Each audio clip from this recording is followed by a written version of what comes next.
As our final piece in our protein chapter, we're going to talk about enzymes. And enzymes are actually just a subcategory of something we've learned about before, which is catalysts. So catalysts and enzymes go together because enzymes are biological catalysts. And if you remember catalysts we saw in chapter 5, catalysts take the energy of a reaction, and let's just say the normal pathway takes a lot of energy to turn my reactants into products. My catalyst, remember, gives me an alternate pathway. It can do this in a handful of ways. But my catalyst gives me a lower energy way to make products, and so therefore a faster way to make products. So I've got some sketches on here, and I'm going to add my own just to hopefully make things kind of look easy here. So I'm going to use the orange for an enzyme. I'm going to use pink for something called a cofactor. And then I'm going to be using green, which I know we've used for a couple other things, as my substrate. And then also I'm going to be using green as an amino acid side chain over here. Okay, so if I can think about my enzyme catalyzed reactions, okay, if I have an enzyme, I'm going to use orange for it here. I have this very important region here, which is called the active site.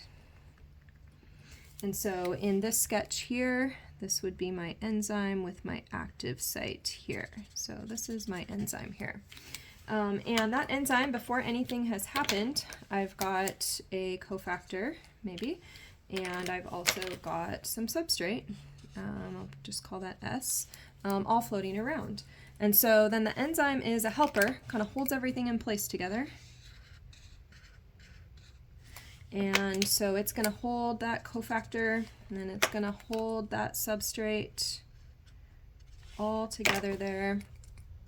And this is where we are making the reaction easier to happen. This is where we're making it simpler for everything to collide in the ways that it needs to. And so then finally, my enzyme has done its job. It's going to let that substrate go, and now the substrate is some kind of product, maybe with a little modification on it, and the cofactor is also free to go and be used for something else. And so as a result, I can take this enzyme and this cofactor and I can just reuse them again, and then the product can go off on its way. And you can see another version of a reaction like that here in this picture. So we would have our enzyme. In this case, you have two substrates. And then you have a little cofactor that's here in the active site helping out with things. So I could carry those colors through here as well. Cofactors, maybe I called it a coenzyme, but a cofactor is there to help an enzyme catalyze a reaction. And these may be metals. This is where a lot of the metals in our diets are needed, or coenzymes. And we've actually seen a couple of those, NADH and FADH2. Are coenzymes, that would be these little pink dots here, that help a reaction happen, maybe serve to help oxidize or help reduce. So that's one way to see these pictures. Let's take a look if we zoom in on the active site. So the active site was a zoom in of this region of the enzyme. So we're looking at, hey, what's happening right in here, okay? And so if this is my active site, here, notice all those little balls coming off of it, okay? So here is my substrate, okay? Substrate comes in, and the substrate is going to encounter all of these amino acid side chains. And it's going to be held in place, so I could grab my purple if I wanted, but held in place, probably with intermolecular forces, temporarily holding that substrate in place. And so we can see that all those amino acid side chains are helping fold up the enzyme. The enzyme is a protein, right? So it's got to be folded up. And those side chains are also interacting with the substrate. So I've got a couple of things going on there. This is a protease, so protein that's going to be breaking down other proteins is what protease enzymes do.